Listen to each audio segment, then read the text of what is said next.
Hi, welcome back. I'm Rachel Moser with some more healthy cooking tips for you today. And we're going to talk about taco seasoning, something that we all tend to use on a regular basis in our kitchens. What I want to share with you are just some basic ingredients, how you can maybe even make your own taco seasoning if you're running out of something, one of the preferred spices that you like to purchase, and also some things to look out for when you're in the supermarket, when you're reading labels and looking for the right type of product to purchase. So you have to be careful. You have to look out for just the way advertising kind of pulls you in. Like on this one, you can see it says natural spices, no MSG, no artificial flavors. That's really kind of eye-catching. It draws your attention. You think it's got to be good, but you still always have to look at the back. And on this one, I can see things like it's got whey, which is milk. A lot of people don't realize that they use that in taco seasonings as kind of like a filler. It's also got dextrose, which is a form of sugar. We've got potato starch, another filler in there, and citric acid. So I'm always careful when I purchase something. I want to make sure some of those things I don't really think I want to have in my body. Here's some other things. Okay, this one, made fresh. We've got other things on here, no MSG, no artificial, it's got natural flavors on there. But when we look at the back, so again, we have sugar. It's got enriched wheat flour in it, citric acid, and natural flavoring. And then this one here, so this one is a organic type.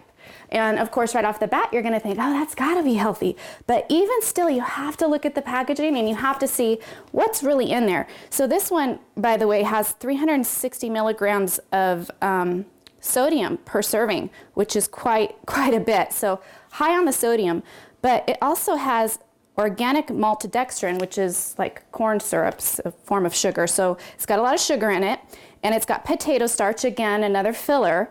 And let's see, we've got silicon dioxide in there. That doesn't sound so natural, and it's not. It's an anti-caking agent, and citric acid. So these are really good things to look out for. Now, I don't memorize what all this stuff means, but I do know those things can't really be good for your body. So I've got this really great book that I turn to all the time. This is Food Additives, and it's kind of like a shopper's guide to understand some of those things that we just read, because what are those things anyway? So let's look up a couple of them. We've got silica, and something that jumps off the page here, it says it may be associated with kidney problems. So I'm gonna kind of stay away from that. What else do we have in here? How about natural flavoring? Sometimes we think, oh, it's natural. What is natural flavorings? I always wonder, what is that? So this says it may be chemically extracted and processed in a combination with other food additives and not required to be listed on the label. Any ingredients whose purpose is to add flavor to food rather than nutritional value may contain free glutamates. MSG may contain genetically modified ingredients. So that's another thing that's not so good that you don't really need in your spices. What else did we have in there? Citric acid, and that says that it's generally produced by fermentation or yeast, but it can erode your tooth enamel, and it can be corn-based, which could be genetically modified. So this little book is super handy. I love using that. And then I just brought these things out here to also say, be careful of your toppings too. Packaging is so important. So most of your cheeses that are already grated up have a lot of those fillers in it too, and you don't want that in your body. Things like potato starch, powdered cellulose, and this has something else in it that I'm just not even gonna try to pronounce because I'll make a fool of myself. So instead of buying the pre-grated cheese, take the time. If we can, we buy our raw cheese first. And second would be just make sure it's organic. Raw and organic is perfect. Grate it yourself. So let's talk about what are good things that you should be finding in your seasonings. And of course, you all know that I prefer Harvest Blends.